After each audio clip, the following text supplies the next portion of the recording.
Oh my God, it started literally not too long ago. I'm pulling it up. I figured we can fact check it, everything after the fact.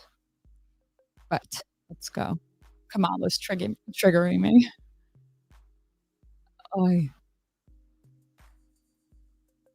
is what she calls is essentially a national sales tax. Your proposal calls for tariffs, as you pointed out here, on foreign imports across the board. You recently said that you might double your plan, imposing tariffs up to 20% on goods coming.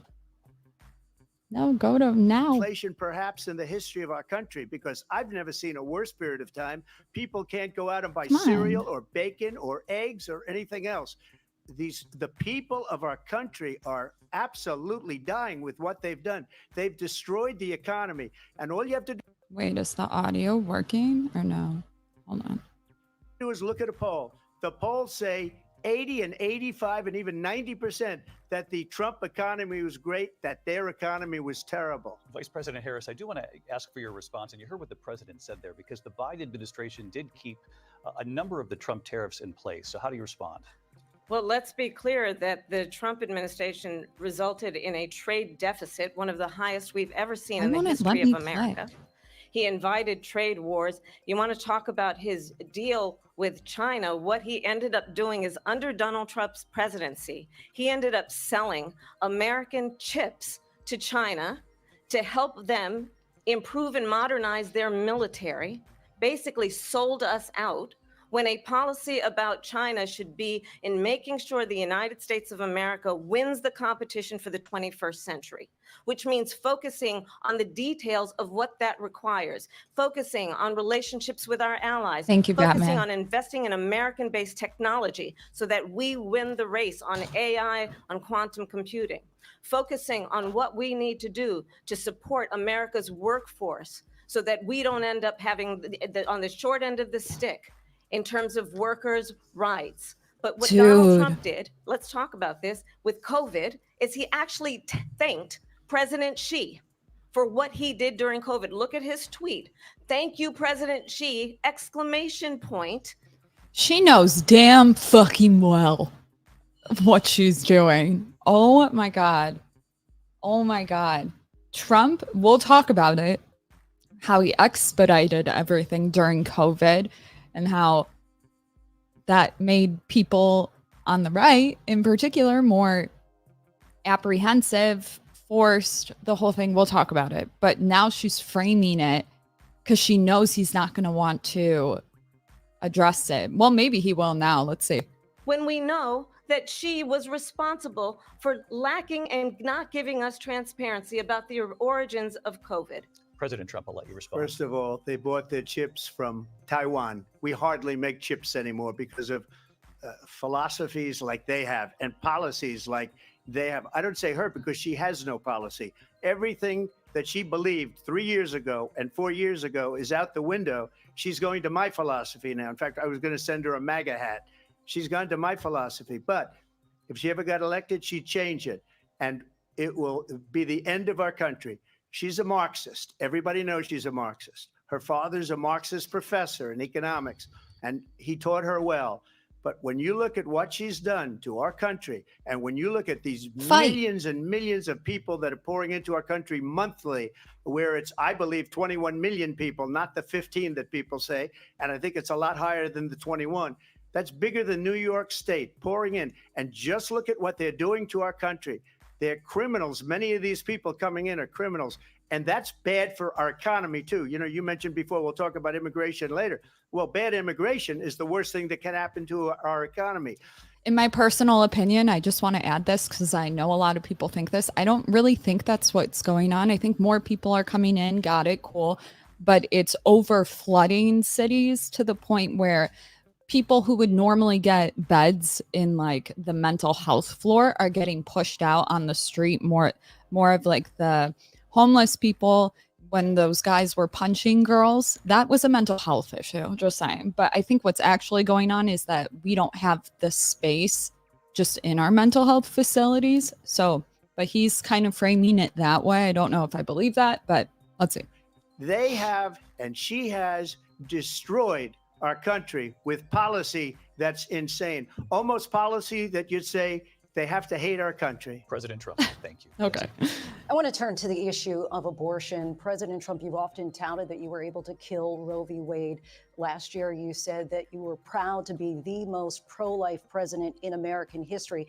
Then last month, you said that your administration would be great for women and their reproductive rights. In your home state of Florida, you surprised many with regard to your 6-week abortion ban, because you initially had said that it was too short. And you said, quote, I'm going to be voting that we need more than 6 weeks. But then the very next day, you reversed course and said you would vote to support the 6-week ban. Vice President Harris says that women shouldn't trust you on the issue of abortion because you've changed your position so many times.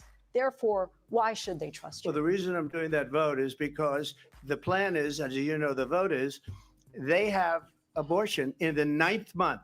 They even have, and you can look at the governor of West Virginia, the previous governor of West Virginia, not the current governor, who's doing an excellent job, but the governor before, he said the baby will be born and we will decide what to do with the baby. In other words, we'll execute the baby. And that's why I did that, because that predominates, because they're radical. The Democrats are radical in that. And her vice presidential pick, which I think was a horrible pick, by the way, for our country, because he is really out of it. But her vice presidential pick says abortion in the 9th month is absolutely fine. He also says execution after birth. It's execution, no longer abortion, because the baby is born, is okay. And that's not okay with me, hence the vote. But what I did is something for 52 years. They've been trying to get Roe v. Wade into the states. And through the genius and heart and strength of 6 Supreme Court justices, we were able to do that. Now, I believe in the exceptions for rape, incest, and life of the mother. I believe strongly in it. Ronald Reagan did also. 85% of Republicans do. Exceptions, very important. But we were able to get it, and now states are voting on it. And for the first time, you're going to see, look, this is an issue that's torn our country apart for 52 years. Every legal scholar, every Democrat, every Republican, liberal, conservative, they all wanted this issue to be brought back to the states where the people could vote. And that's what happened. Now, Ohio, the vote was somewhat liberal. Kansas, the vote was somewhat liberal, much more liberal than people would have thought. But each individual state is voting. It's the vote of the people now. It's not tied up in the federal government. I did a great service in doing it. It took courage to do it. And the Supreme Court had great courage in doing it. And I give tremendous credit to those 6 justices. There is no state in this country where it is legal to kill a baby after it's born. Madam Vice President, I want to get your response. After it's born. Why'd she say that? He said up to the 9 month. Oof. President Trump. Well, as I said, you're going to hear a bunch of lies, and that's not. And I just want to be clear. I was watching this and I was like, why is she saying this is your plan? This is your plan. But then saying he doesn't have a plan. Like, it seems like she's the one that kind of started it, which do you? Fuck it. I love a fierce bitch, but I'm just saying, like, if you really want to go on that shit. A surprising fact. Let's understand how we got here. Donald Trump hand-selected 3 members of the United States Supreme Court with the intention that they would undo the protections of Roe v. Wade. And they did exactly as he intended. And now in over 20 states, there are Trump abortion bans, which make it criminal for a doctor or nurse to provide health care. In one state, it provides prison for life. Trump abortion bans that make no exception even for rape and incest, which understand what that means. Wait. A survivor of a crime of violation to their body does not have the right to make a decision about what happens to their body next. That is immoral. And one does not have to abandon their faith or deeply held beliefs to agree. The government, and Donald Trump certainly, should not be telling a woman what to do with her body. I have talked with women around our country. You want to talk about this is what people wanted? Pregnant women who want to carry a pregnancy to term, suffering from a miscarriage, being denied care in an emergency room because the healthcare providers are afraid they might go to jail, and she's bleeding out in a car in the parking lot? She didn't want that. Her husband didn't want that. A 12 or 13-year-old survivor of incest being forced to carry a pregnancy to term? They don't want that.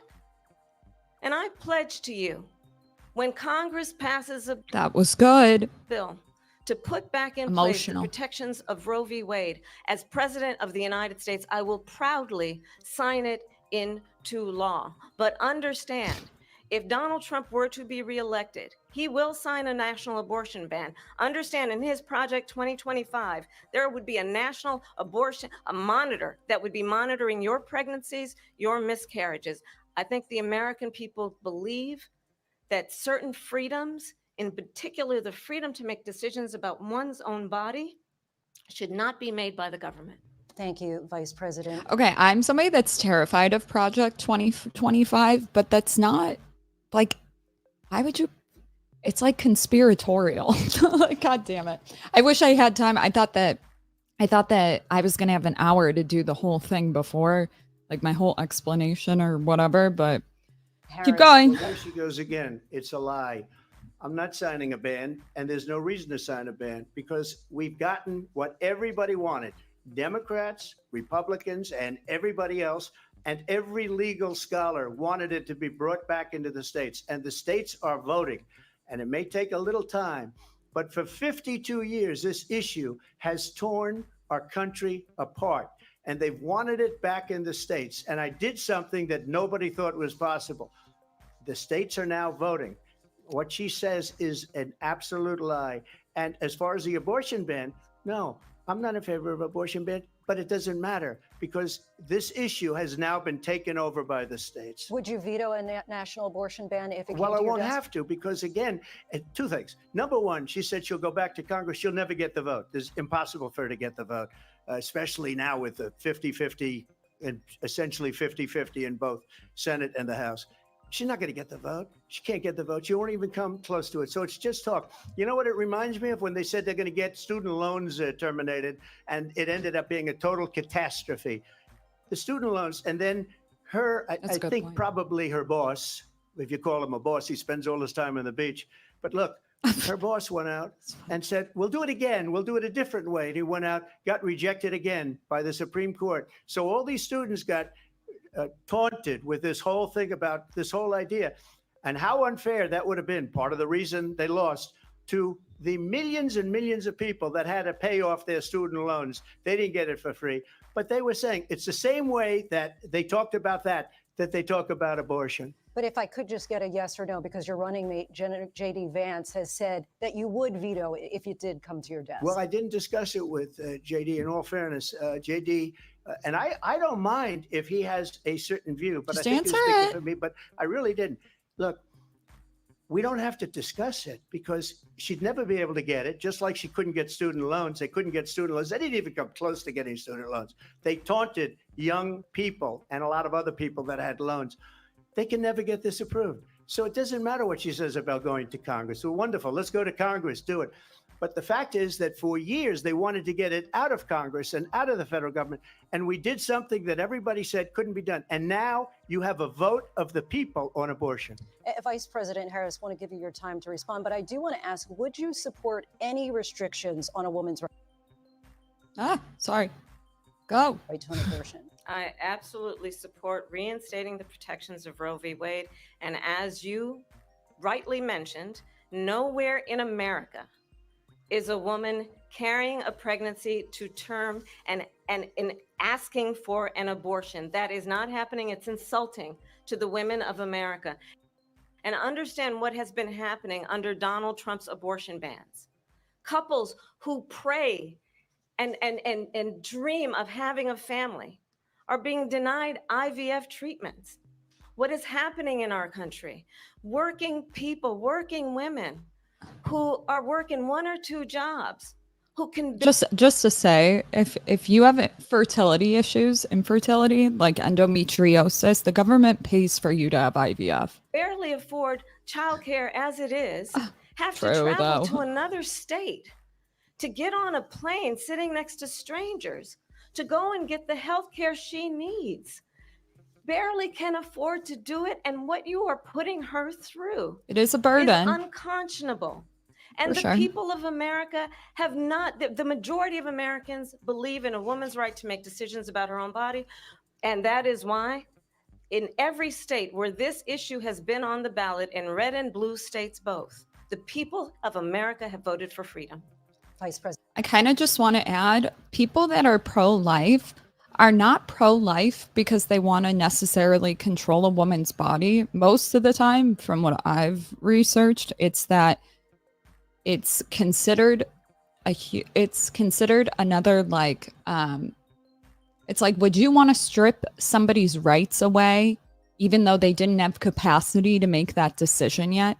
It's like, we know that there's the concept of life that happens, conceive baby. I know it's a polarizing topic, but because it's like technically another person, they don't want to, I forgot what my fucking last thought was. Excuse me, I have to respond.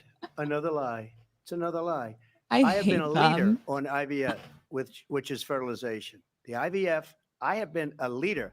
In fact, when they got a very negative decision on IVF from the Alabama courts, I saw the people of Alabama. I believe he got it covered by insurance. And the legislature 2 days later voted it in.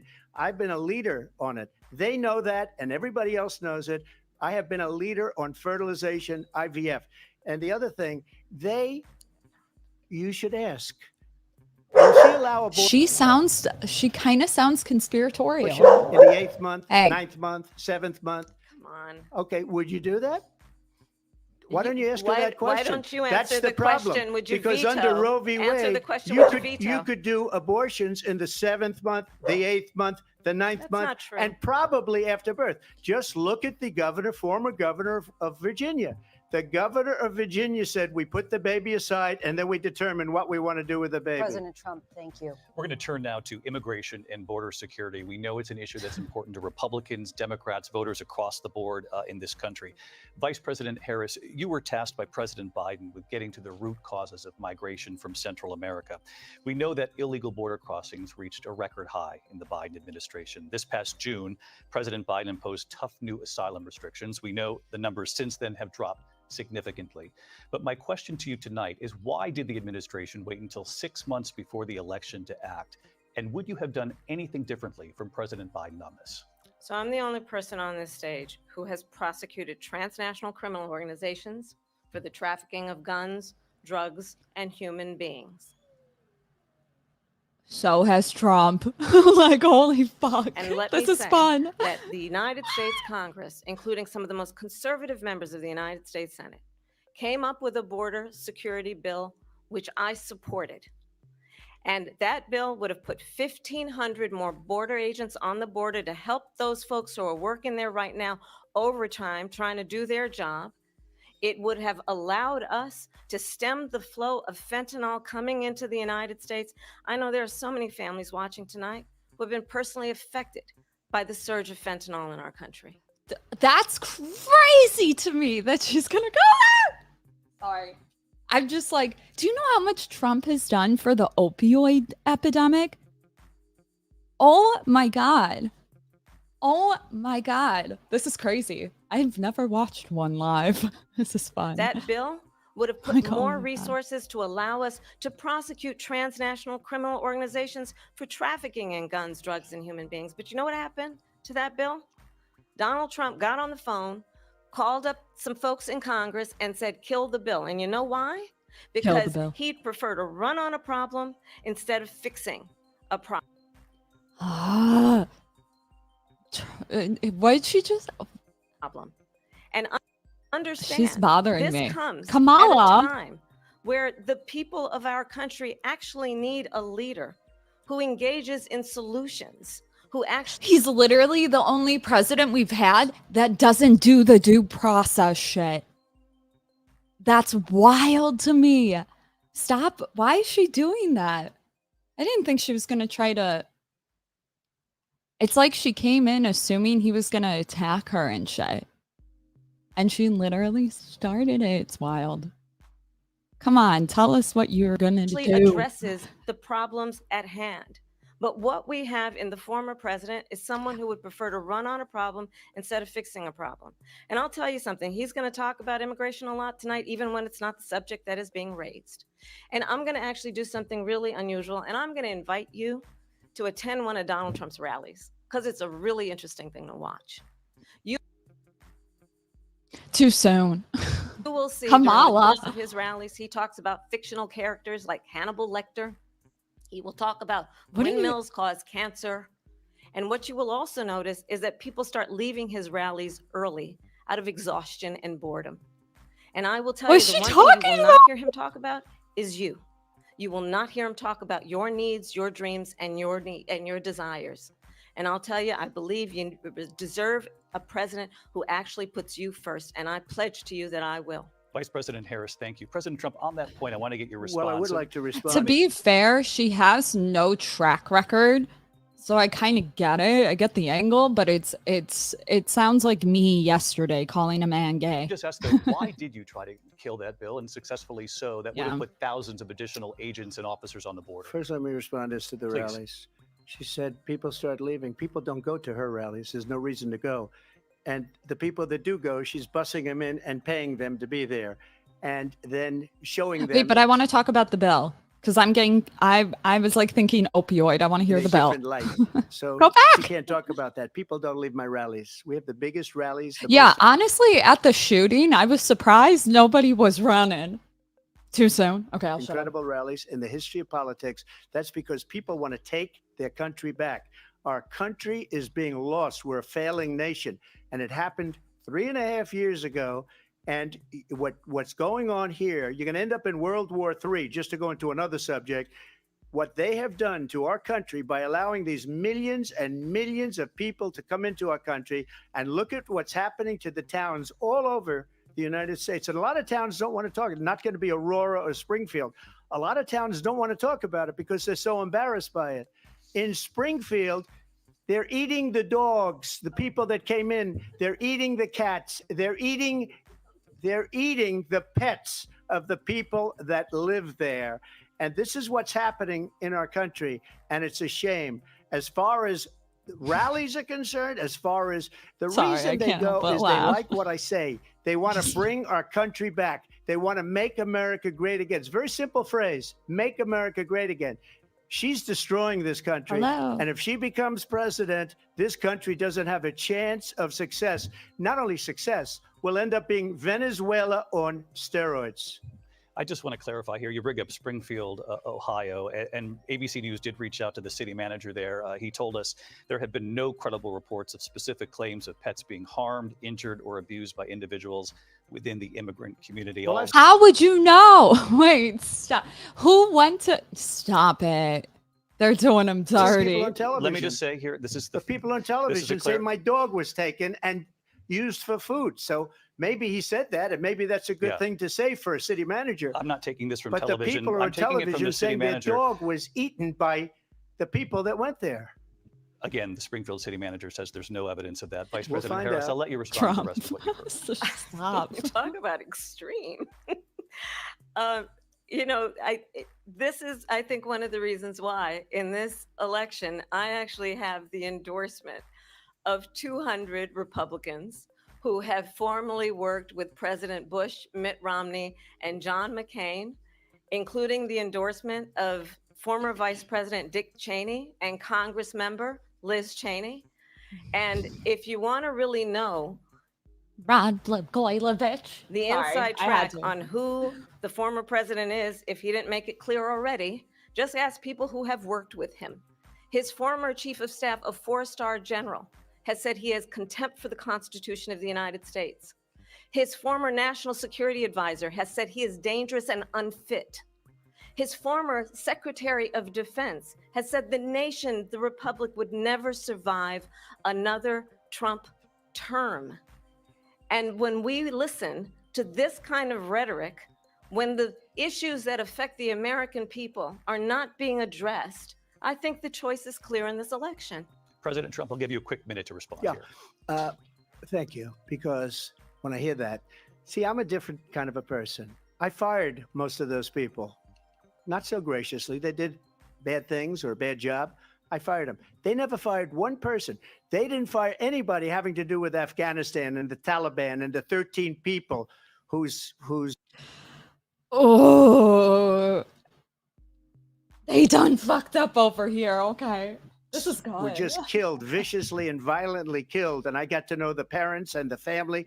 Literally, in my personal opinion, the reason that I don't know if you guys are up to date, but with oh my God, we got to do a before and after pic of Afghanistan in the 50s to today. Literally, they did not take into account Trump's it's not a bill. It's like the agreement. They ended up overriding it and they fucked up big time. Women are not even allowed to speak in public. They're like head to toe. It's crazy. They didn't fire. They should have fired all those generals, all those top people, because that was one of the most incompetently handled situations anybody has ever seen. So when to be fair, I don't know. I just view it like they took way too long. And then now that it wasn't like top priority. I don't know. Somebody does a bad job, I fire him. And you take a guy like Esper, he was no good, I fired him. So he writes a book. Another one writes a book, because with me, they can write books. With nobody else can they? Wait, but what? They have done such a poor job, and they never fire anybody. Look at the economy. Look at the inflation. They didn't fire any of their economists. They have the same Biden, Trump people. That's a good way not to have books written about you. But just to finish, I got more votes than any Republican in history by far. In fact, I got more votes than any sitting president in history by far. Let me continue on immigration. It was what you wanted to talk about earlier. So let's get back to your deportation proposal that the vice president has reacted to as well. President Trump, you call this the largest domestic deportation operation in the history of our country. You say you would use the National Guard. You say if things get out of control, you'd have no problem using the U.S. military. Police, yes. You also said you would use local police. How would you deport 11 million undocumented immigrants? I know you believe that number is much higher. Take us through this. What does this look like? Will authorities be going door to door in this country? Yeah. It is much higher. It's a good question. Because of them. They allowed criminals, many, many millions of criminals. They allowed terrorists. They allowed common street criminals. They allowed people to come in, drug dealers, to come into our country. And they're now in the United States and told by their countries like Venezuela, don't ever come back or we're going to kill you. Do you know that crime in Venezuela and crime in countries all over the world is way down? You know why? Because they've taken their criminals off the street and they've given them to her to put into our country. And this will be one of the greatest mistakes in history for them to allow. And I think they probably did it because they think they're going to get votes, but it's not worth it because they're destroying the fabric of our country by what they've done. There's never been anything done like this at all. They've destroyed the fabric of our country. Millions of people let in, and all over the world, crime is down all over the world except here. Crime here is up and through the roof. Despite their fraudulent statements that they made, crime in this country is through the roof. And we have a new form of crime. It's called migrant crime. And it's happening at levels that nobody thought possible. Just want to add in here, because they're doing the thing. This issue is so complicated to handle. It truly is. Like, there's no right way to do it. Everything he says about what they did is bad. Everything she's probably going to say about how they did it is bad. I mean, I guess this is how this shit always goes, but like, there's no right way to do this. It's Trump, as you know, the FBI says overall violent crime is actually coming down in this country. But excuse me, the FBI they were defrauding statements. They didn't include the worst cities. They didn't include the cities with the worst crime. It was a fraud, just like their number of 818,000 jobs that I don't know what they're talking about when they're talking about that they created turned out to be a fraud. President Trump, thank you. I'll let you respond, Vice President Harris. Well, I think this is so rich coming from someone who has been prosecuted for national security crimes, economic crimes, election interference, has been found liable for sexual assault, and his next big court appearance is in November at his own criminal sentencing. And let's be clear where each person stands on the issue of what is important about respect for the rule of law and respect for law enforcement. The former vice president called for defunding federal law enforcement, 45,000 agents. Get this.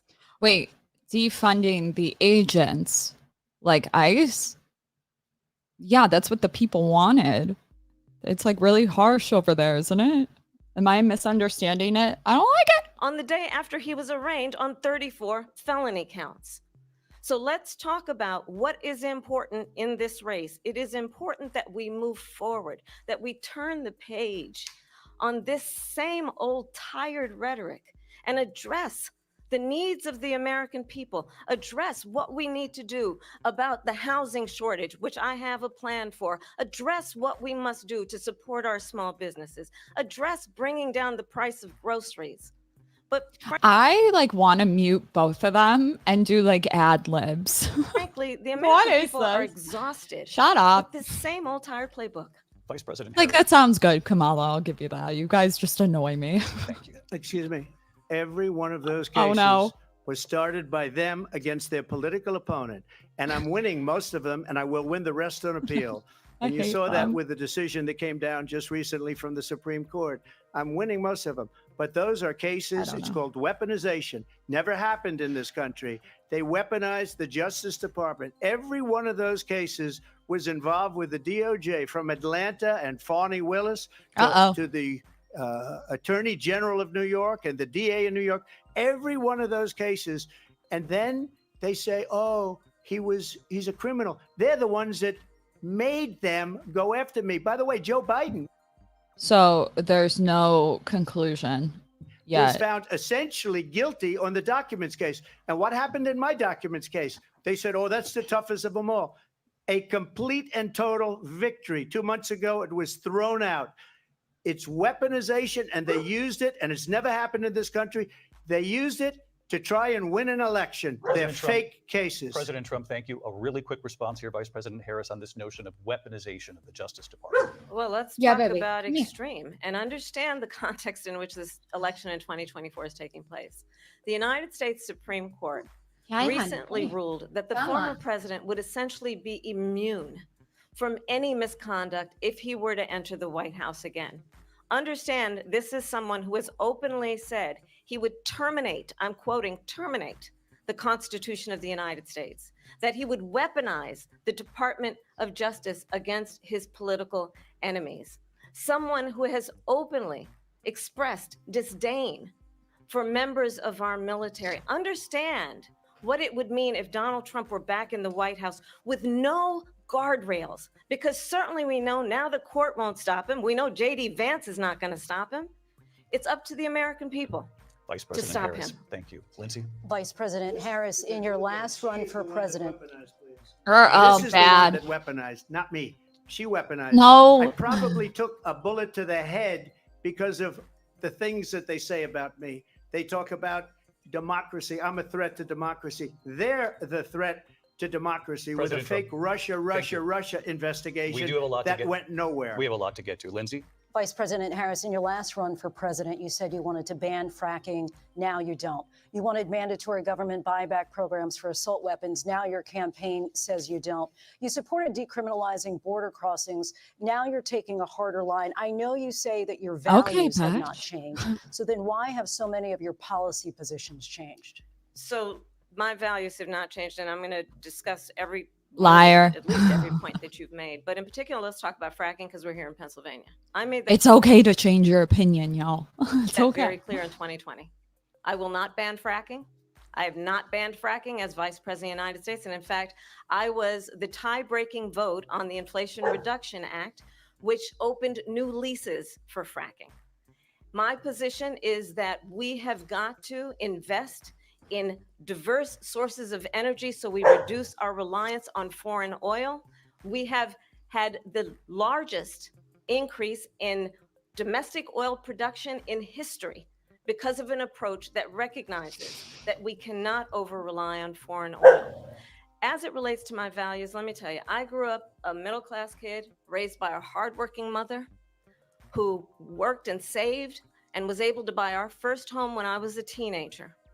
The values I bring to the importance of home ownership, knowing not everybody got handed $400 million on a silver platter and then filed bankruptcy 6 times, is a value that I bring to my work to say we are going to work with the private sector and home builders to increase 3 million homes, increase by 3 million homes by the end of my first term. My work that is related to having a friend when I was in high school who was sexually assaulted by her stepfather. And my focus then on protecting women and children from violent crime is based on a value that is deeply grounded in the importance of standing up for those who are most vulnerable. My work that is about protecting Social Security and Medicare is based on long-standing work that I have done, protecting seniors from scams. My values have not changed. And what is important is that there is a president who actually brings values and a perspective that is about lifting people up and not beating people down. And name calling. The true measure of the leader is the leader who actually understands the strength is not in beating people down, it's in lifting people up. I intend to be that president. She's great at emotional appeals. It's just like the one issue that I've like really had with Kamala is like I'm really unsure on what her positions are. And when the moderator just addressed all of it perfectly, and it's like you're doing the same thing as Trump, arguably. And I guess they kind of have to do that because people don't really like research. So it's like this is all they do. But it bothers me a little bit. $400 million. I wish I was. My father was a Brooklyn builder, Brooklyn, Queens, and a great father, and I learned a lot from him. But I was given a fraction of that, a tiny fraction, and I built it into many, many billions of dollars, many, many billions. And when people see it, they are even surprised. So we don't have to talk about that. Fracking, she's been against it for 12 years. Defund the police, she's been against that forever. She gave all that stuff up very wrongly, very horribly, and everybody's laughing at it, okay? They're all laughing at it. She gave up at least 12 and probably 14 or 15 different policies. Like, she was big on defund the police. In Minnesota, she went out, wait a minute, I'm talking now, if you don't mind, please. Does that sound familiar? She went out. You lied too. She went out in Minnesota and wanted to let criminals that killed people, that burned down Minneapolis, she went out and raised money to get them out of jail.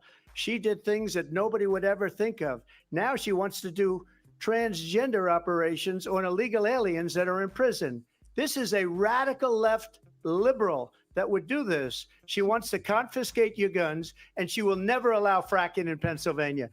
If she won the election, fracking in Pennsylvania will end on day one. Just to finish one thing, so important in my opinion. So I got the oil business going like nobody has ever done before.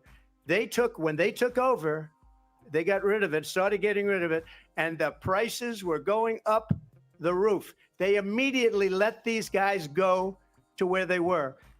I would have been 5 times, 4 times, 5 times higher, because you're talking about 3.5 years ago.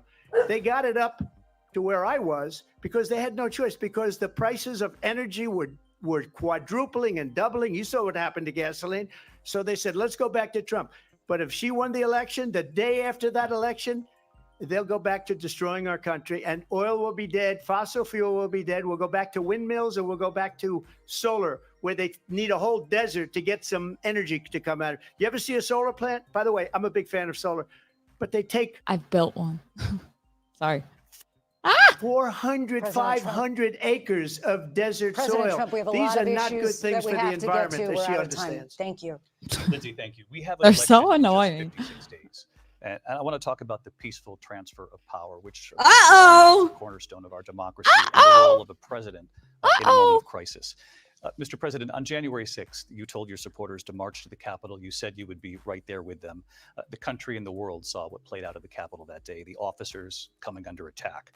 Aides in the West Wing say you watched it unfold on television off the Oval Office.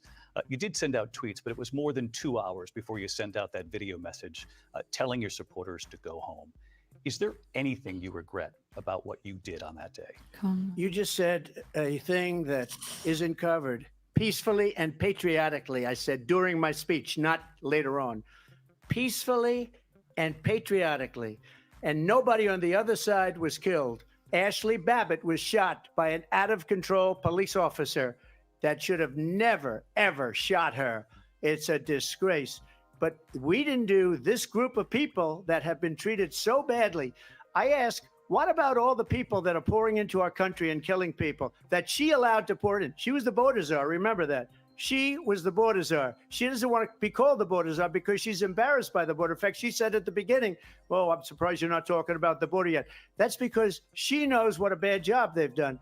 What about those people? When are they going to be prosecuted? When are these people from countries all over the world, not just South America? They're coming in from all over the world, David, all over the world. And crime rates are down all over the world because of it. But let me just ask David, when are those people going to be prosecuted? When are the people that burned down Minneapolis going to be prosecuted? Or in Seattle? They went into Seattle. They took over a big percentage of the city of Seattle. When are those people going to be prosecuted? But let me just ask you. You might ask her that question. You were the president. You were watching it unfold on television. It's a very simple question as we move forward toward another election. Is there anything you regret about what you did on that day?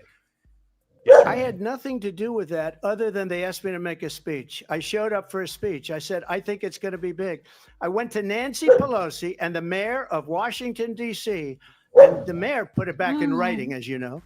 I said, this is going to be a very big rally or whatever you want to call it. And again, it wasn't done by me. It was done by others. I said, I'd like to give you 10,000 National Guard or soldiers.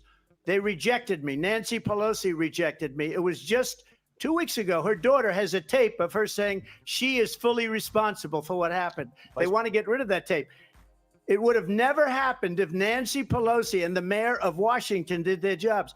I wasn't responsible for security. Nancy Pelosi was responsible. She didn't do her job. The question was about you as president, not about former Speaker Pelosi, but I do want Vice President Harris to respond here. I was at the Capitol on January 6th. I was the vice president-elect. I was also an acting senator. I was there. And on that day, the president of the United States incited a violent mob to attack our nation's capital, to desecrate our nation's capital. On that day, 140 law enforcement officers were injured, and some died. And understand, the former president has been indicted and impeached for exactly that reason. But this is not an isolated situation. Let's remember Charlottesville, where there was a mob of people carrying tiki torches, spewing anti-Semitic hate. And what did the president then at the time say? There were fine people on each side. Let's remember that when it came to the Proud Boys, a militia, the former president said, stand back and stand by. So for everyone watching who remembers what January 6th was, I say, we don't have to go back. Let's not go back. We're not going back. It's time to turn the page. And if that was a bridge too far for you, well, there is a place in our campaign for you to stand for country, to stand for our democracy, to stand for rule of law, and to end the chaos, and to end the approach that is about attacking the foundations of our democracy because you don't like the outcome. And be clear on that point. Donald Trump, the candidate, has said in this election there will be a bloodbath if this and the outcome of this election is not to his liking.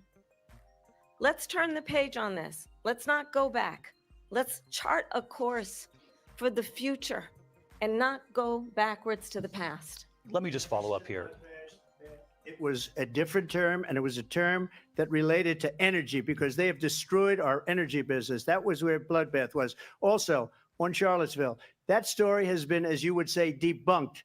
Laura Ingraham, Sean Hannity, Jesse, all of these people, they covered it. If they go an extra sentence, they will see it was perfect. It was debunked in almost every newspaper, but they still bring it up, just like they bring 2025 up.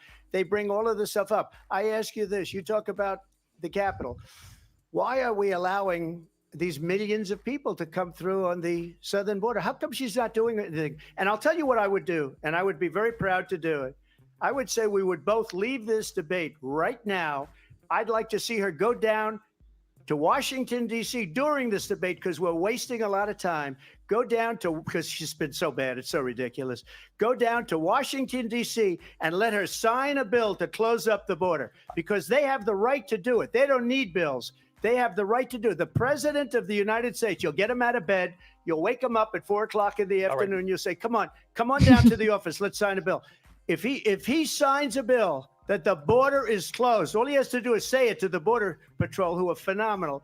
If they do that, the border is closed. Mr. Those President, people are killing many people, unlike J6. We talked immigration here tonight. I do want to focus on this next issue to both of you, because it really brings us this into focus, truth in these times that we're living in.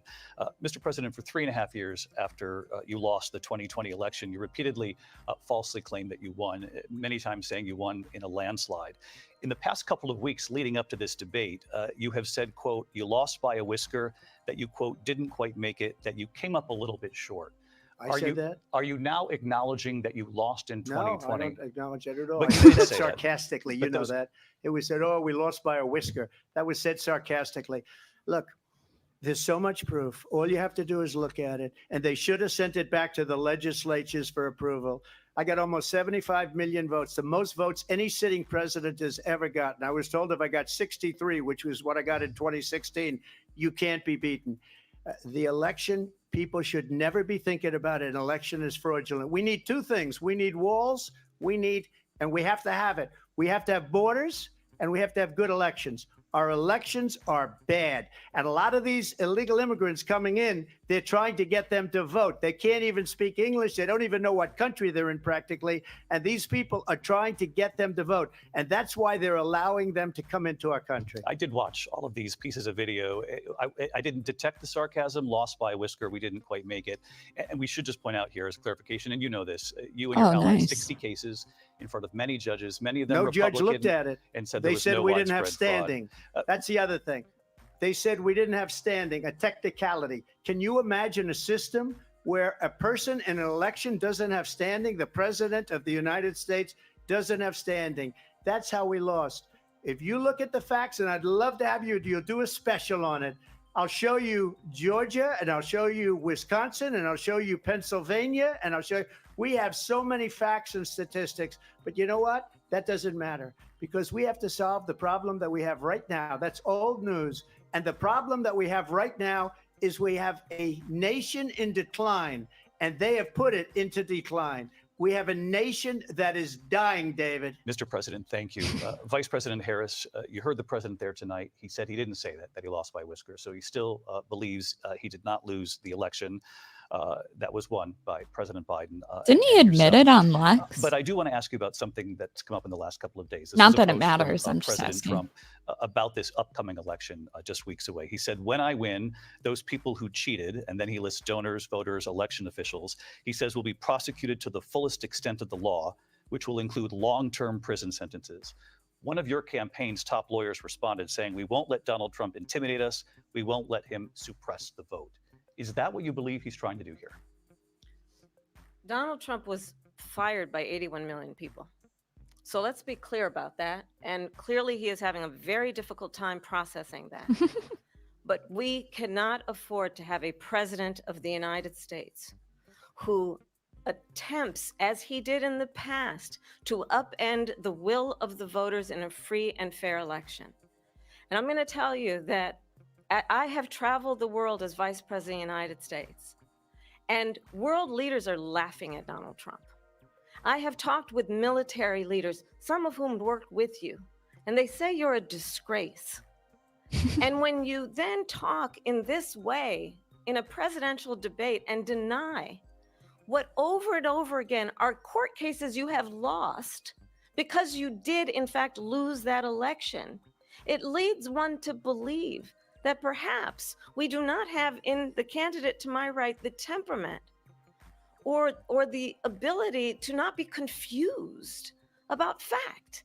That's deeply troubling, and the American people deserve I better. hate it here. I'll give you 1 minute to respond, Mr. This is President. so Let me annoying. just say about world leaders.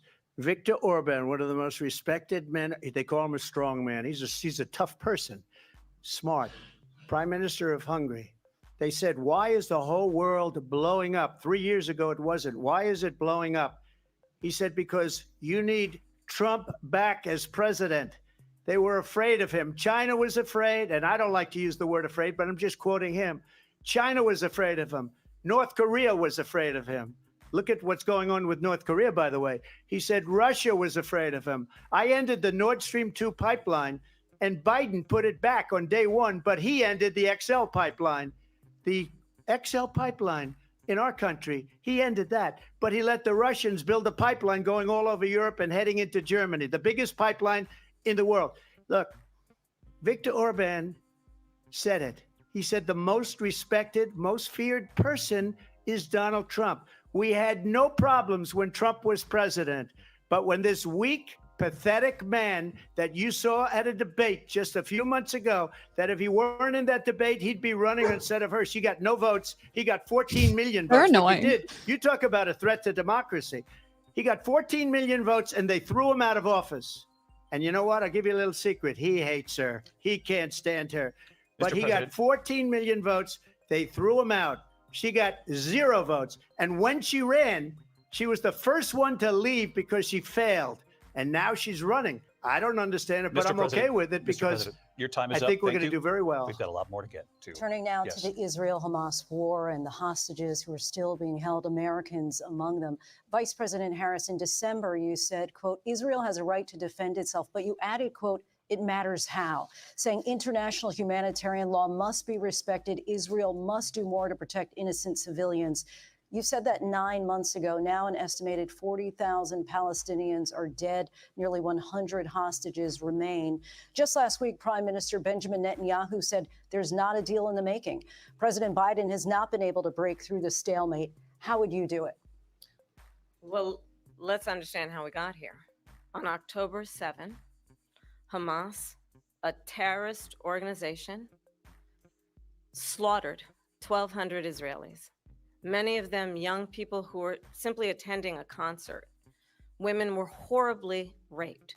And so absolutely, I said then, I say now, Israel has a right to defend itself. We would. And how it does so matters. Because it is also true, far too many innocent Palestinians have been killed. Children, mothers. What we know is that this war must end. It must end immediately, and the way it will end is we need a ceasefire deal and we need the hostages out. And so we will continue to work around the clock on that. Work around the clock, also understanding that we must chart a course for a two-state solution. And in that solution, there must be security for the Israeli people and Israel, and in equal measure for the Palestinians. But the one thing I will assure you always, I will always give Israel the ability to defend itself, in particular as it relates to Iran and any threat that Iran and its proxies pose to Israel. But we must have a two-state solution where we can rebuild Gaza, where the Palestinians have security, self-determination, and the dignity they so rightly deserve. President Trump, how would you negotiate with Netanyahu and also Hamas in order to get the hostages out and prevent the killing of more innocent civilians in Gaza? If I were president, it would have never started.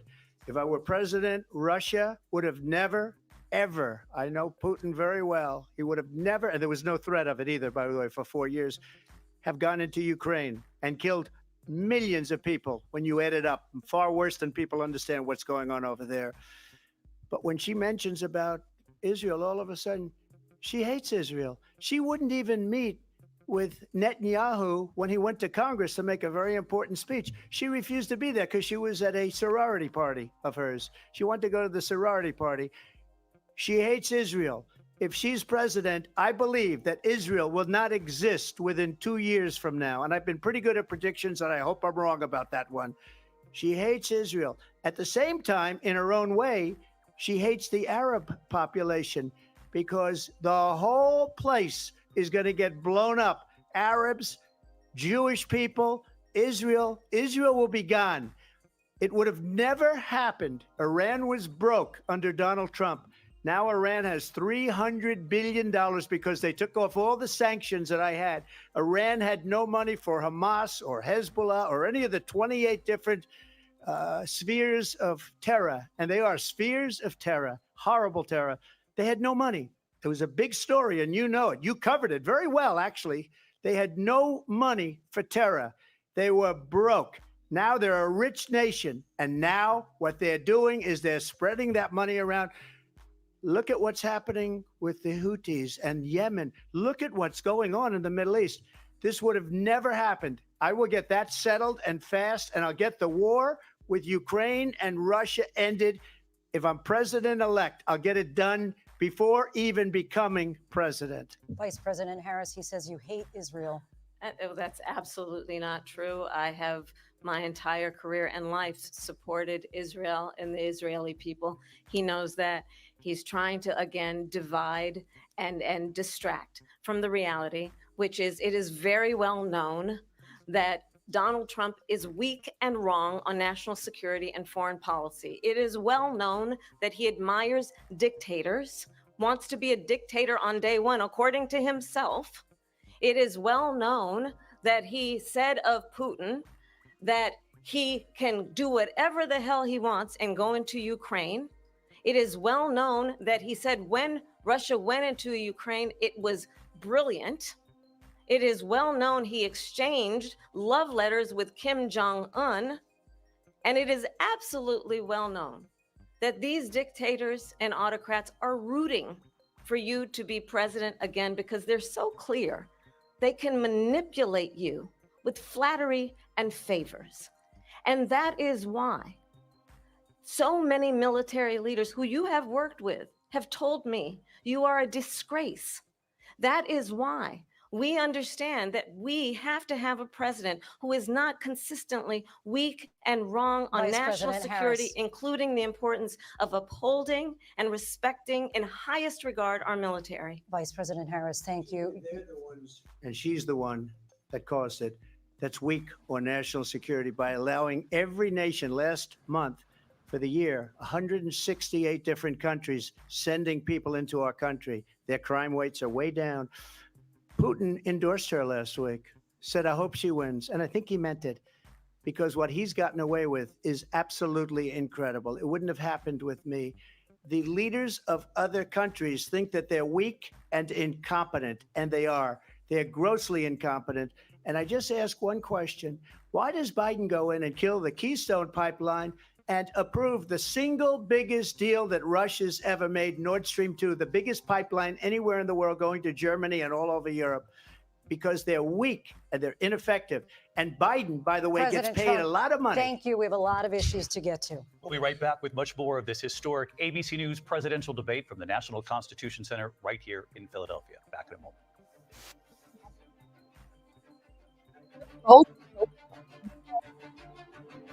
The ABC News presidential debate will continue after this. Like, I get why they have to be this way. It's just like, get it together. They both look funny. Gobble, gobble, gobble, gobble. Okay. I'm so hungry. Is it gonna go? Is it playing? All right, who do you think's winning? Kamala or Trump? Kamala, let's do 1 for Trump, 2 for Kamala. Spam the chats. What are we thinking? They do both look funny, don't they? They both look like turkeys. Hi, Zoe. Thought story.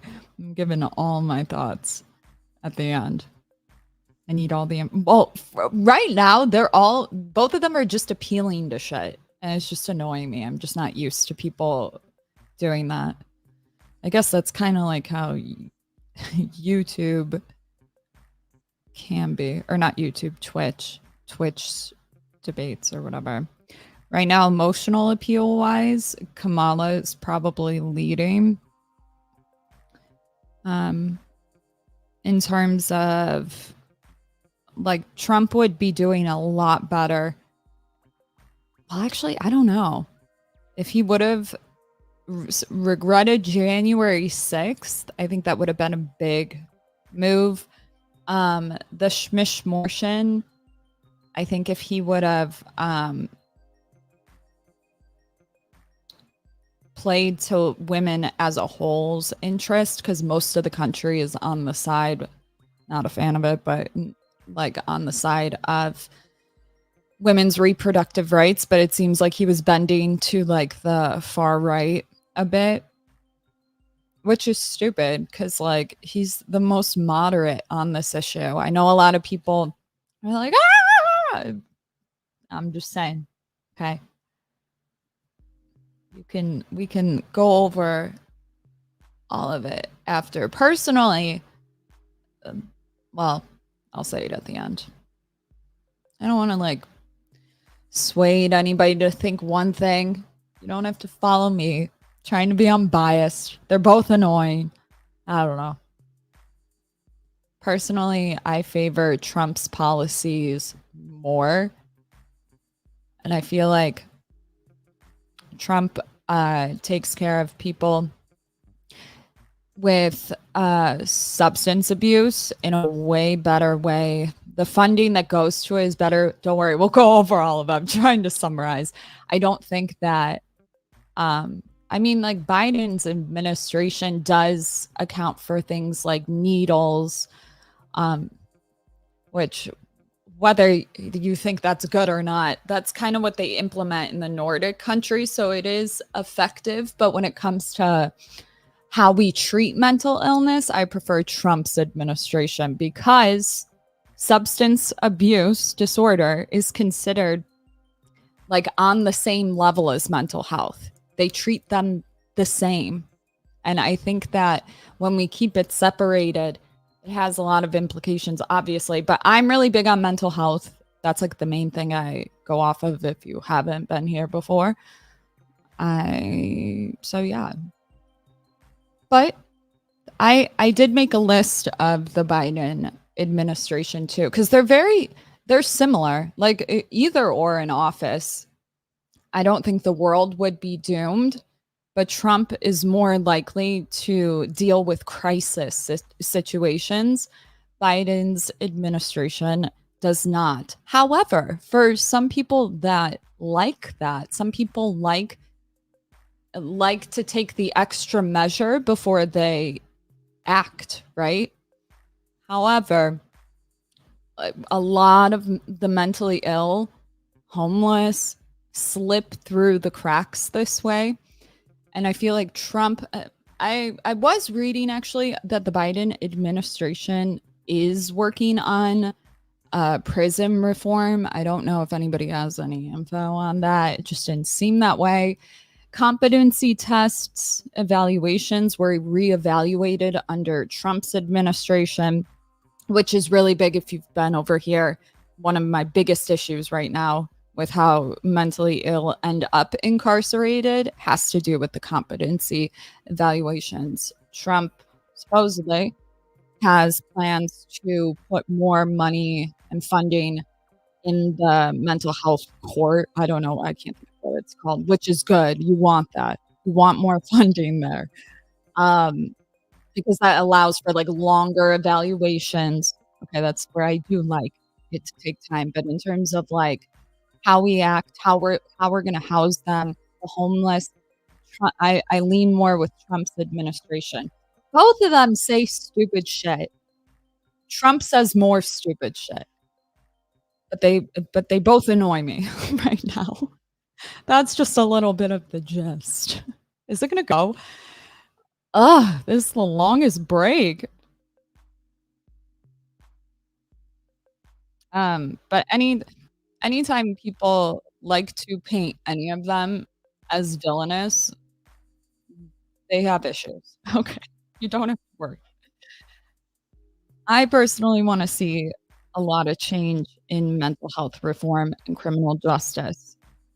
And it seems like for a while prior to Trump, they had plans to do it, but they still do it.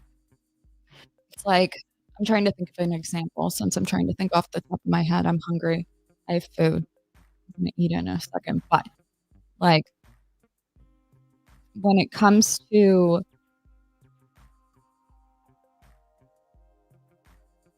I lost my fucking train of thought. Like Trump's administration has plans to bring back asylums. That scares people. And if you're not familiar with severe mental illness, you don't deal with anybody with it, you might not understand. It might terrify you, but it's like so necessary in my perfect world that I think about. And it seemed like from what I was reading about it, the plans to create like residential housing for the mentally ill, which is also the homeless. And Trump, I think, is the only president that actually acknowledges this issue. I used to work in women's shelters, homeless shelters, as a part of NAMI, National Alliance of Mental Illness. And then I was part of 2 other organizations where we deal with mental health. And one of the things that we were trying to implement was, what do you call it? Fast intervention treatment, Jesus, for like psychosis. So when people lack capacity and they need quick treatment, Trump's administration, well, Obama was, it seemed like the Obama administration was considering it, or that's kind of like the vibes I got.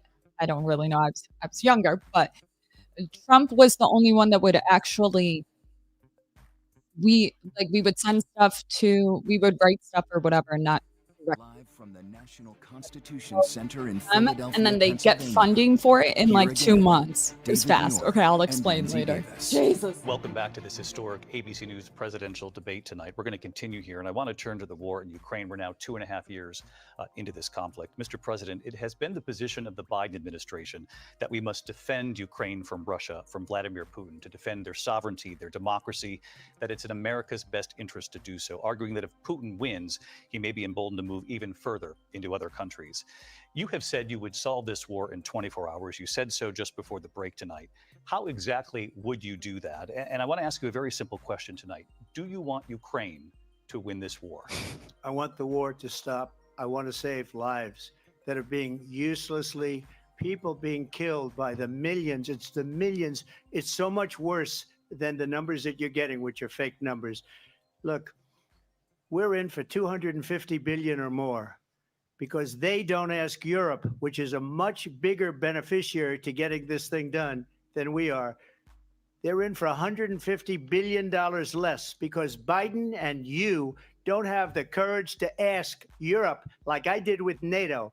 They paid billions and billions, hundreds of billions of dollars when I said, either you pay up or we're not going to protect you anymore. So that's maybe one of the reasons they don't like me as much as they like weak people. But you take a look at what's happening. We're in for 250 to 275 billion. They're into 100 to 150. They should be forced to equalize. Yeah. With that being said, I want to get the war settled. I know Zelensky very well, and I know Putin very well. I have a good relationship, and they respect your president, okay? They respect me. They don't respect Biden. How would you respect him? Why? For what reason? He hasn't even made a phone call in 2 years to Putin, hasn't spoken to anybody. They don't even try and get it. That is a war that's dying to be settled. I will get it settled before I even become president. If I win, when I'm president-elect, and what I'll do is I'll speak to one, I'll speak to the other, I'll get them together. That war would have never happened. And in fact, when I saw Putin after I left, unfortunately left because our country has gone to hell. But after I left, when I saw him building up soldiers, he did it after I left. I said, oh, he must be negotiating. It must be a good, strong point of negotiation. Well, it wasn't, because Biden had no idea how to talk to him. He had no idea how to stop it. And now you have millions of people dead, and it's only getting worse, and it could lead to World War III. Don't kid yourself, David. We're playing with World War III, and we have a president that we don't even know if where is our president? We don't even know if he's a president. And just to clarify they here, threw him out of a campaign like a dog. We don't even know. Is he our president? But we have a president, Mr. President, that doesn't know he's alive. Your time is up. Just to clarify in the question, do you believe it's in the U.S. best interest for Ukraine to win this war? Yes or no? I think it's the U.S. best interest to get this war finished and just get it done. All right. Negotiate a deal, because we have to stop all of these human lives from being destroyed. I want to take this to Vice President Harris. I want to get your thoughts on support for Ukraine in this moment, but also as Commander-in-Chief, if elected, how would you deal with Vladimir Putin, and would it be any different from what we're seeing from President Biden? It's a make or break first of for all, me. It's important to remind the former president, you're not running against Joe Biden, you're running against me. Okay, bitch. I believe the reason that Donald Trump says that this war would be over within 24 hours is because he would just give it up. And that's not who we are as Americans. Let's understand what happened here. I actually met with Zelensky a few days before Russia invaded, tried through force to change territorial boundaries, to defy one of the most important international rules and norms, which is the importance of sovereignty and territorial integrity. And I met with President Zelensky. I shared with him American intelligence about how he could defend himself. Days later, I went to NATO's eastern flank, to Poland and Romania. And through the work that I and others did, we brought 50 countries together to support Ukraine in its righteous defense. And because of our support, because of the air defense, the ammunition, the artillery, the javelins, the Abrams tanks that we have provided, Ukraine stands as an independent and free country. If Donald Trump were president, Putin would be sitting in Kyiv right now. And understand what that would mean, because Putin's agenda is not just about Ukraine. Understand why the European allies and our NATO allies are so thankful that you are no longer president, and that we understand the importance of the greatest military alliance the world has ever known, which is NATO. I don't think she realized how that came off. Oh, come on. And what we have done to preserve the ability of Zelensky and the Ukrainians to fight for their independence. Otherwise, Putin would be sitting in Kyiv with his eyes on the rest of Europe, starting with Poland. And why don't you tell the 800,000 Polish Americans right here in Pennsylvania how quickly you would give up for the sake of favor and what you think is a friendship with what is known to be a dictator who would eat you for lunch. Vice President Harris, thank you. We've heard from both of you on Ukraine tonight, Afghanistan. Putin's definitely going to use that. Oh my God. See, they're fucking crazy. Came up in the last hour. Fuck. I wanted her to respond to something you said earlier. And now, please, I'll give you a minute here.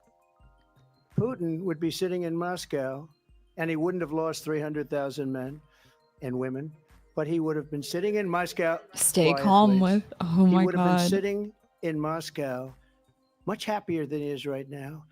But eventually, you know, he's got a thing that other people don't have. He's got nuclear weapons. They don't ever talk about that. He's got nuclear weapons. Nobody ever thinks about that. And eventually, maybe he'll use them, and maybe he hasn't been that threatening, but he does have that. Something we don't even like to talk about. Nobody likes to talk about it. But just so you understand, they sent her to negotiate peace before this war started. 3 days later, he went in and he started the war because everything they said was weak and stupid. They said the wrong things. That war should have never started. She was the emissary. They sent her in to negotiate with Zelensky and Putin, and she did. And the war started 3 days later.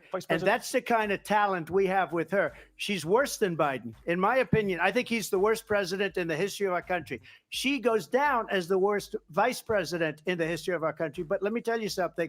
She is a horrible negotiator. They sent her in to negotiate. I don't know, Trump. She's got titties. As soon as they left, Putin did the invasion. President Trump, thank you. You did bring up something. You said she went to negotiate with Vladimir Putin. Vice President Harris, have you ever met Vladimir Putin? Can you clarify tonight? Yet again, I said it at the beginning of this debate, you're going to hear a bunch of lies coming from this fella. And that is another one. When I went to meet with President Zelensky, I've now met with him over 5 times.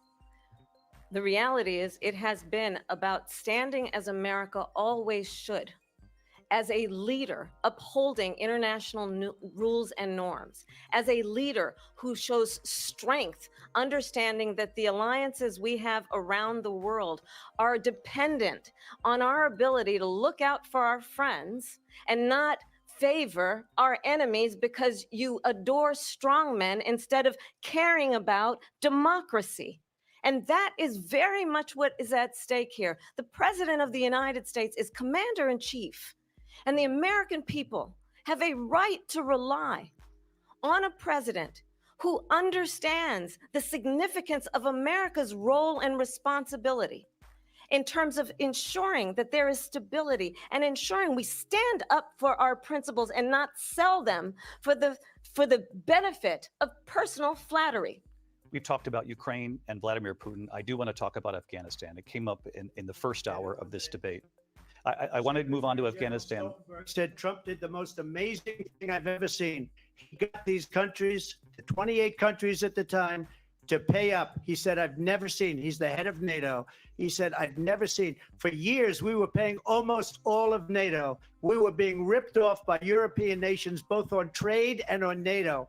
I got them to pay up by saying one of the statements you made before, if you don't pay, we're not going to protect you. President Otherwise, Trump. we would have never gotten it. He said it was one of the most incredible jobs that he's ever seen done. Thank you. I want to turn to Afghanistan. It came up in the first hour of the debate, and we witnessed a poignant moment today on Capitol Hill, honoring the soldiers who died in the chaotic withdrawal from Afghanistan. I do want to ask the Vice President, do you believe you bear any responsibility in the way that withdrawal played out?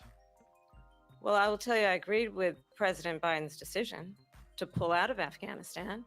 4 presidents said they would, and Joe Biden did. And as a result, America's taxpayers are not paying the $300 million a day we were paying for that endless war. And as of today, there is not one member of the United States military who is in active duty in a combat zone in any war zone around the world, the first time in a century. But let's understand how we got to where we are.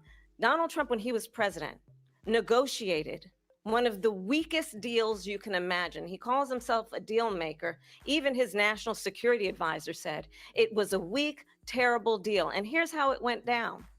He bypassed the Afghan government. He negotiated directly with a terrorist organization called the Taliban. The negotiation involved the Taliban getting 5,000 Taliban terrorists released. And get this. And the president at the time invited the Taliban to Camp David, a place of storied significance for us as Americans, a place where we honor the importance of American diplomacy, where we invite and receive respected world leaders. And this former president, as president, invited them to Camp David because he does not, again, appreciate the role and responsibility of the President of the United States to be commander-in-chief with a level of respect. And this gets back to the point of how he has consistently disparaged and demeaned members of our military, fallen soldiers, and the work that we must do to uphold the strength and the respect of the United States of America around the world. Vice President Harris, thank you. President Trump, your response to her saying that you began the negotiations with the Taliban. So if you take a look at that period of time, the Taliban was killing our soldiers, a lot of them, with snipers. And I got involved with the Taliban because the Taliban was doing the killing. That's the fighting force within Afghanistan. They don't bother doing that because, you know, they deal with the wrong people all the time. But I got involved. And Abdul is the head of the Taliban. He is still the head of the Taliban.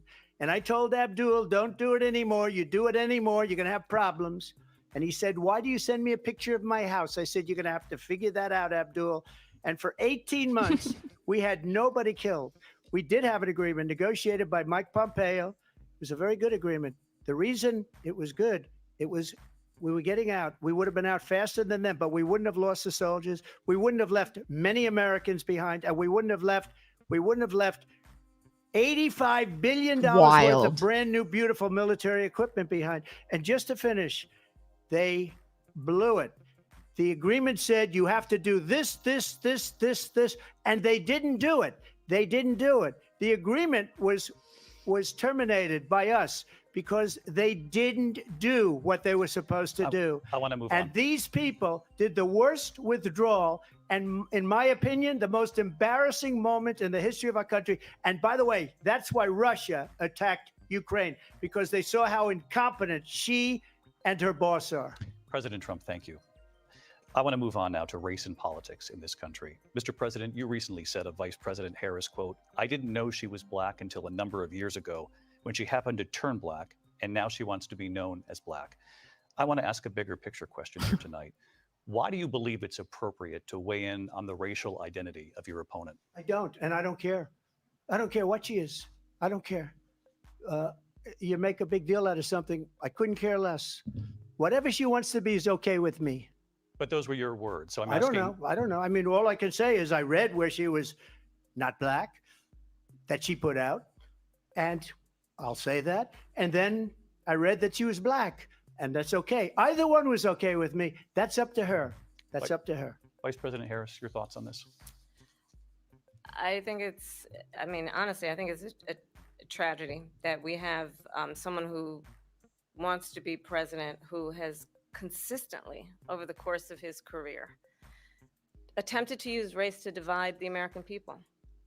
You know, I do believe that the vast majority of us know that we have so much more in common than what separates us, and we don't want this kind of approach that is just constantly trying to divide us, and especially by race. And let's remember how Donald Trump started. He was land, he owned buildings, and he was investigating. Okay, maybe I'm just crazy, but there's something. They're both too old for this question. I feel like they're both like we're all the same. It's like I get it. I get the sentiment of it, but it's like if you can't acknowledge these like power structures going on, it makes me nervous for everybody, period. I feel like it's always going to be not, it's like when you can't acknowledge it, then it doesn't exist. And if it doesn't exist, then you don't,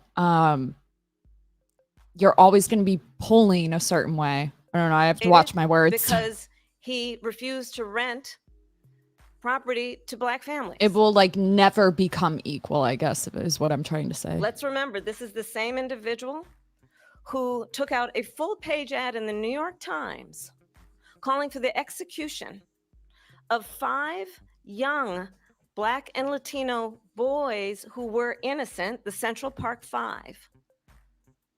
Took out a full-page ad calling for their execution. This is the same individual who spread— Is that true? Can you guys fact check birther lies about the first Black president of the United States. And I think the American people want better than that, want better than this, want someone who understands, as I do. I travel our country. We see in each other a friend. We see in each other a neighbor. We don't want a leader who is constantly trying to have Americans point their fingers at each other. I meet with people all the time who tell me, can we please just have discourse about how we're going to invest in the aspirations and the ambitions and the dreams of the American people, knowing that regardless— Do they read teleprompters? Probably. Of people's color or the language their grandmother speaks, we all have the same dreams. And I wish they would stop with this American dream thing. It's like, yeah, that's where it stays. A dream. Aspirations, and want a president who invests in those, not in hate and division. All scripted. Lindsay? President Trump, this is now your 3rd time. This is the most divisive presidency in the history of our country. There's never been anything like it. They're destroying our country, and they come up with things like what she just said. Going back many, many years, when a lot of people, including Mayor Bloomberg, agreed with me on the Central Park Five, they admitted, they said, they pled guilty. And I said, well, if they pled guilty, they badly hurt a person, killed a person ultimately. And if they pled guilty, then they pled, we're not guilty. But this is a person that has to stretch back years, 40, 50 years ago, because there's nothing now. I built one of the greatest economies in the history of the world, and I'm going to build it again. It's going to be bigger, better, and stronger. But they're destroying our economy. They have no idea what a good economy is. Their oil policies, every single... I was about to say, when she brought up the oil stuff and like the natural energy sources and stuff, it was like right after she was talking about inflation. I'm just like, that makes me nervous for obvious reasons. Like policy. And remember this, she is Biden. You know, she's trying to get away from Biden. I don't know the gentleman, she says. Justice for Biden. She is Biden. The worst inflation we've ever had, a horrible economy because inflation has made it so bad, and she can't get away with that. Thank you. Your time is up. I want to respond to that, though. I want to just respond briefly. Okay, girl, get it. Clearly, I am not Joe Biden, and I am certainly not Donald Trump. And what I do offer is a new generation of leadership for our country. One who believes in what is possible, one who brings a sense of optimism about what we can do instead of always disparaging the American people. They're so annoying. Aren't they so annoying? They're all full of shit. I believe in what we can do to strengthen our small businesses, which is why I have a plan. Let's talk about our plans and let's compare the plans. I have a plan to give startup businesses $50,000 tax deduction to pursue their ambitions, their innovation, their ideas, their hard work. I have a plan, $6,000 for young families for the first year of your child's life. Anybody a millennial here? Raise your hand. We don't believe shit. To help you in that most critical stage of your child's development. I have a plan that is about allowing people to be able to pursue what has been fleeting in terms of the American dream by offering a help with down payment of $25,000 down payment assistance for first-time home buyers. That's the kind of conversation I like that idea. I believe, David, that people really I want. feel like the first time you buy a home, you don't have to put shit down. I'm Tonight, sorry. Not a good opposed to take. Not a good conversation that is take. constantly about belittling and name calling.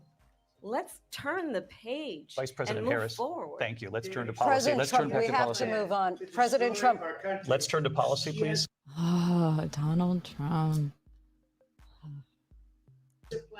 To defund the police. She has a plan to confiscate every... The one who remains the most calm without saying you, because to be fair, they're both doing it. She's doing it a lot. But the one that can remain calm and objective always wins. Like, anybody have any video of presidents doing this shit where they're not going after each other? Is this like a new thing?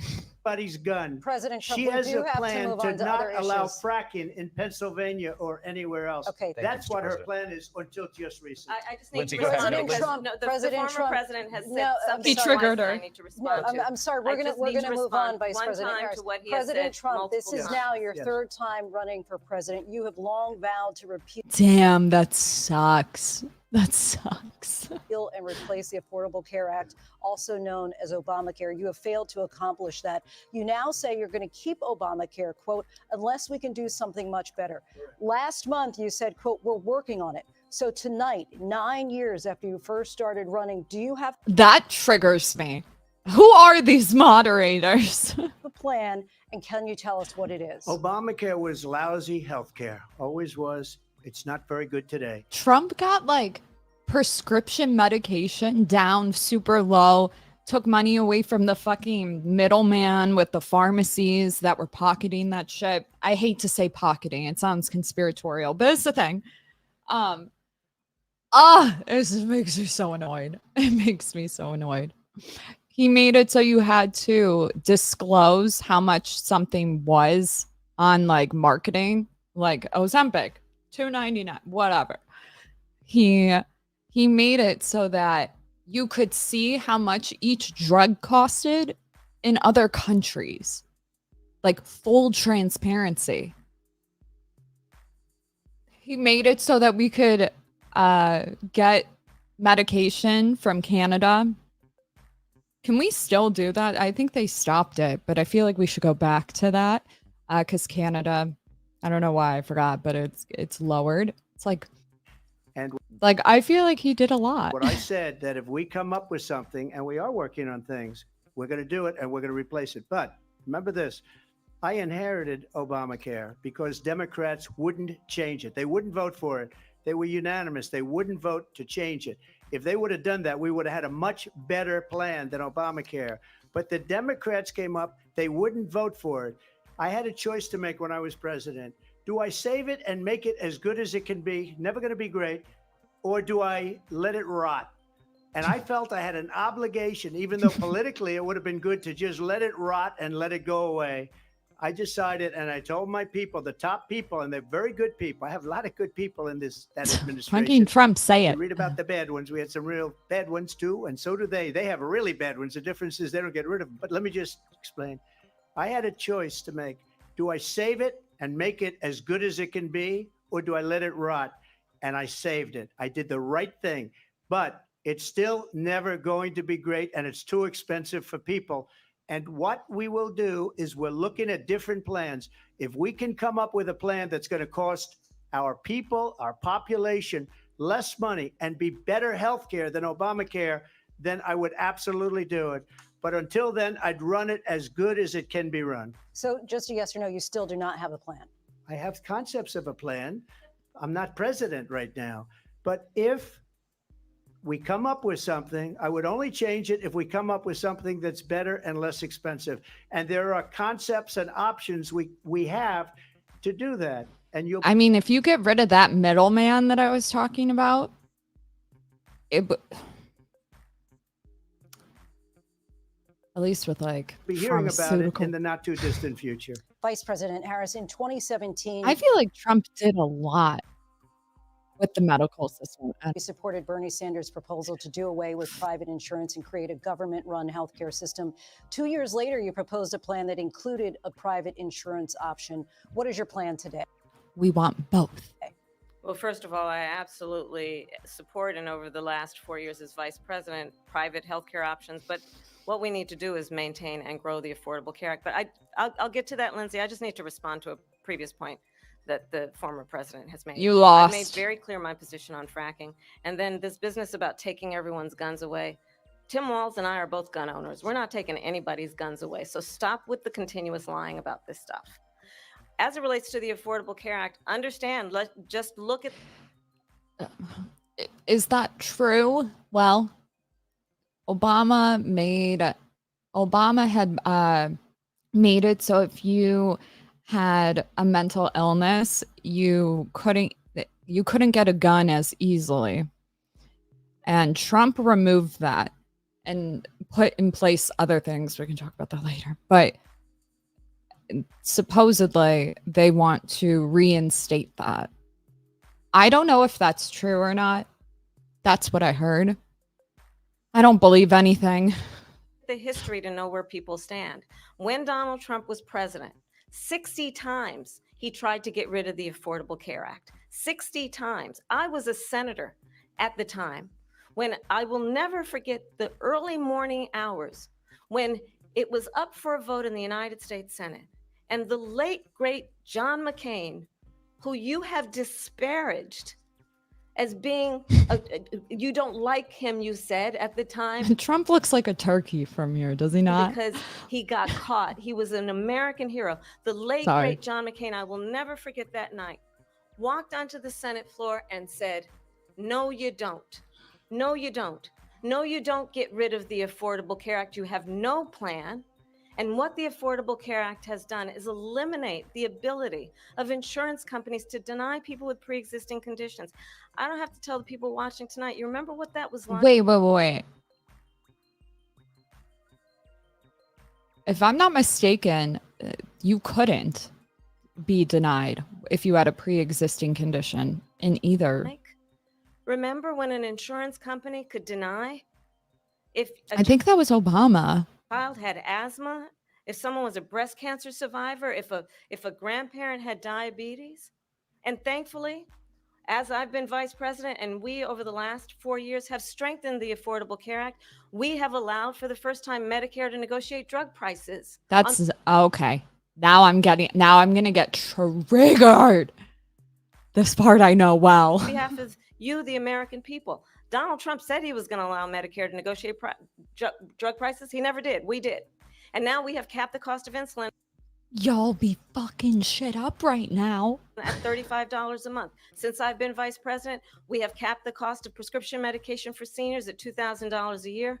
And when I am president, we will do that for all people, understanding that the value I bring to this is that access to health care should be a right and not just a privilege of those who can afford it. And the plan has to be to strengthen the Affordable Care Act, not get rid of it. Vice President Harris, in terms of where Donald Trump stands on that. I want to move to an issue that's important for a lot of... She made a mistake. At number one, John McCain fought Obamacare for 10 years. But it wasn't only him. It were all of the Democrats that kept it going. And you know what?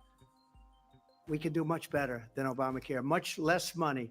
But she won't improve private insurance for people, private medical insurance. That's another thing she doesn't want to get. People are paying privately for insurance that have worked hard and made money, and they want to have private. She wants everybody to be on government insurance where you wait. And it's like, oh, I could go in right now. Sorry. This is like the one topic. 6 months for an operation that you need immediately. President Trump, thank you. We have another issue I don't know about that that's important for a number of Americans, in particular younger voters, and that's climate change. President Trump, with regard to the environment, you say that we have to have clean air and clean water. Vice President Harris, you call climate change an existential threat. The question to you both tonight is what... Miss Positivity. I'm sorry. What would you do to fight climate change? And this should be interesting. 1 minute for you each. Well, the former president had said that climate change is a hoax. And what we know is that it is very real. You ask anyone who lives in... Why are you starting it that way? Like you're poisoning the well. Experience these extreme weather occurrences, who now is either being denied home insurance or it's being jacked up. You ask anybody who has been the victim of what that means in terms of losing their home, having nowhere to go. We know that we can actually deal with this issue. The young people of America care deeply about this issue. And I am proud that as vice president over the last 4 years, we have invested $1 trillion in a clean energy economy, while we have also increased domestic gas production to historic levels. We have created over 800,000 new manufacturing jobs while I have been vice president. We have invested in clean energy to the point that we are opening up factories around the world. Donald Trump said he was going to... I hate to be that bitch, but like, it's like they don't hear what they're saying. To be fair, this topic's also really difficult to handle, really difficult to figure out. It's like, oh, if you do this, it costs this much. And it's like, but it's a difficult one. I support it. Okay. Not saying it doesn't exist. But bold, bitch. Create manufacturing jobs. He lost manufacturing. Like, do you know how much comes out of just a fucking factory? It doesn't matter if we remove all cars. Oh my God.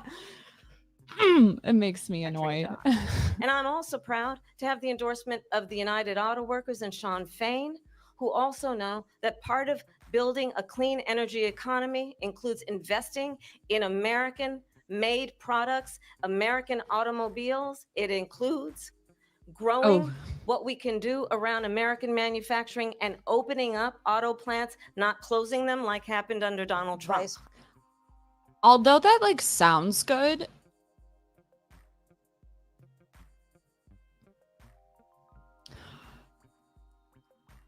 is that a horrible idea? I feel like it's a horrible idea. President Harris, thank you. That I'm didn't happen judging. under Donald Trump. Let me just tell you, they lost 10,000 manufacturing jobs this last month. It's going, they're What? all leaving. They're building big auto plants in Mexico, in many cases owned by China. They're building these massive plants, and they think they're going to sell their cars into the United States because of these people. What they have given to China is unbelievable. But we're not going to let that. We'll put tariffs on those cars so they can't come into our country, because they will kill the United Auto Workers and any auto worker, whether it's in Detroit or South Carolina or any other place. What they've done to business and manufacturing in this country is horrible. We have nothing because they refuse. You know, Biden doesn't go after people because supposedly China paid him millions of dollars. He's afraid to do it. Between him and his son, they get all this money from Ukraine. They get all this money from all of these different countries. And then you wonder, why is he so loyal to this one, that one, Ukraine, China? Why is he? Why did he get $3.5 million from the mayor of Moscow's wife? Why did she pay him $3.5 million? This is a crooked administration, and they're selling our country down the tubes. President Trump, thank you. Thank you. We'll be right back. Thank you. I bet Putin's having just like a grand old time with this shit. With closing statements from both of our candidates, an historic night, this ABC News presidential debate from Philadelphia. Back in a moment.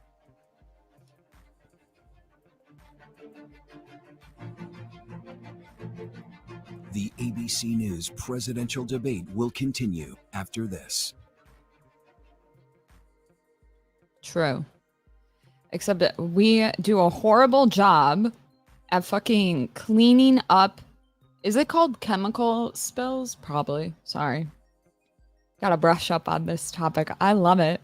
We have done really well at switching. Dude, the skincare. Well, the skincare companies or whatever were like one of the largest in like non-recyclable, sorry, I like can't think of the word, non-recyclable packaging. It was like a lot of waste. But now we've cut back a lot over like the course of 6 years, so there's that. I'm pretty sure, well, no, I'll wait. Every time I ask myself, can this get any worse? I'm surprised by reality. How do you guys handle this shit? This is insane. It's so intellectually dishonest. The moderators seem like they were like trying to get it together. I guess they're just spewing so much shit. But they cover way too much right now.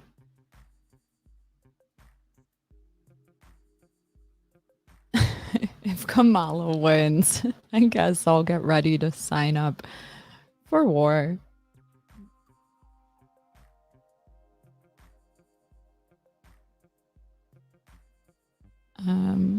Wait.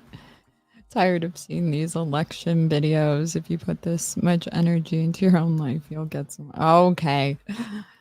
Biodiesel, damn.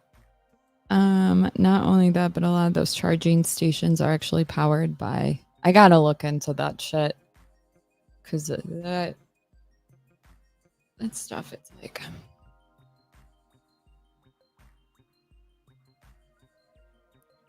I don't know. I like that we're at least making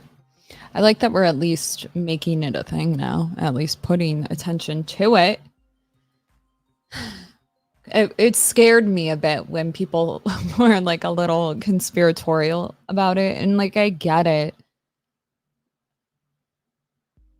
But like, there's so many. Never mind. I'm tired.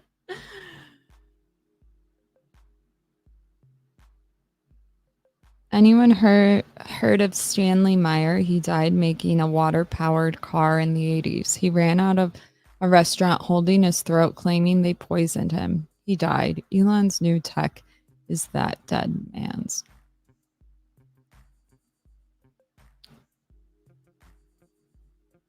Wasn't that the guy? Wasn't that the schizophrenic man? Which is fine.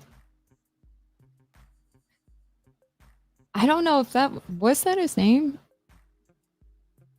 They stole it.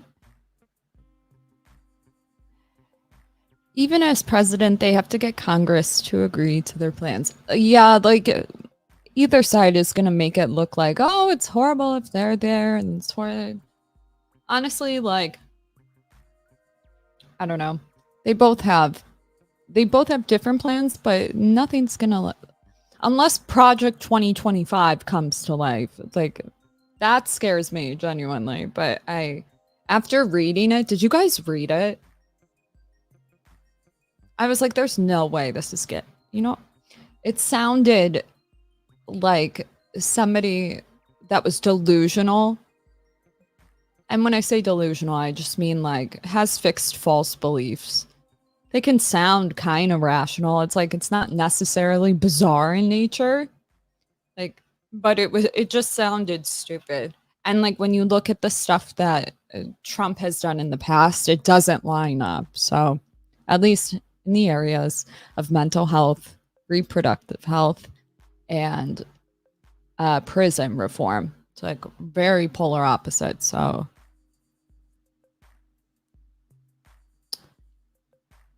live from the National Constitution Center in Philadelphia, Pennsylvania. Here again, David Muir and Lindsay Davis. Welcome back tonight. The time has come for closing statements, and Vice President Harris, we begin with you. So I think you've heard tonight two very different visions for our country.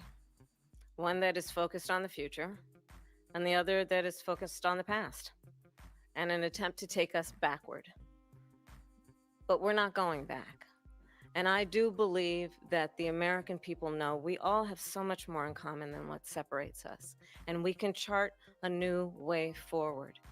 And a vision of that includes having a plan, understanding the aspirations, the dreams, the hopes, the ambition of the American people, which is why I intend to create an opportunity economy, investing in small businesses, in new families, in what we can do around protecting seniors, what we can do that is about giving hardworking folks a break and bringing down the cost of living.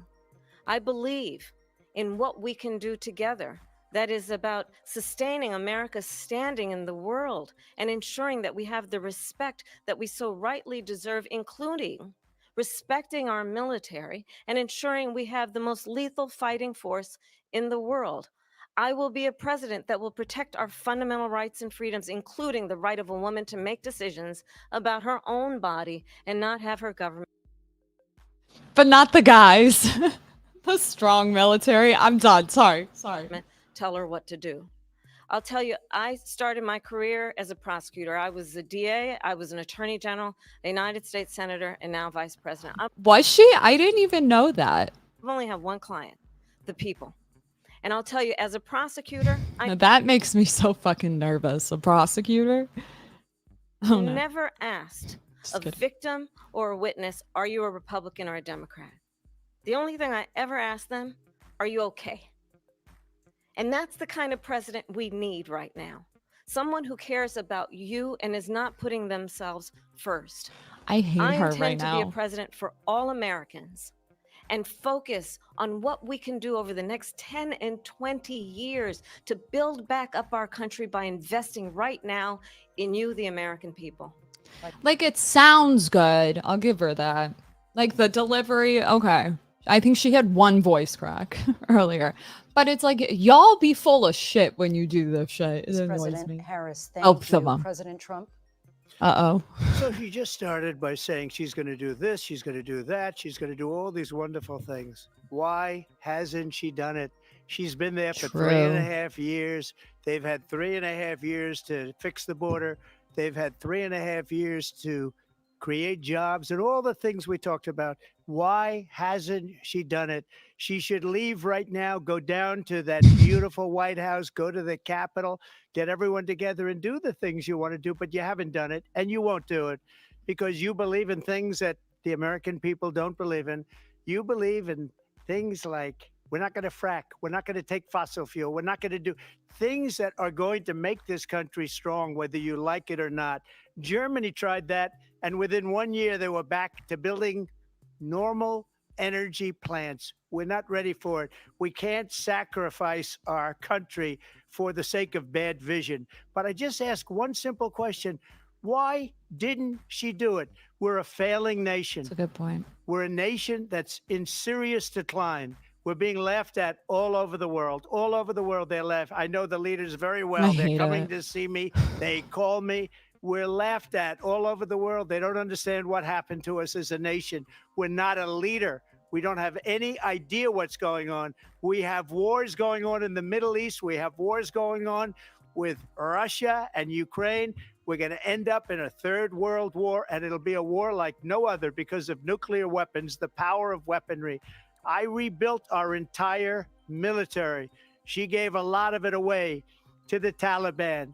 She gave it to Afghanistan.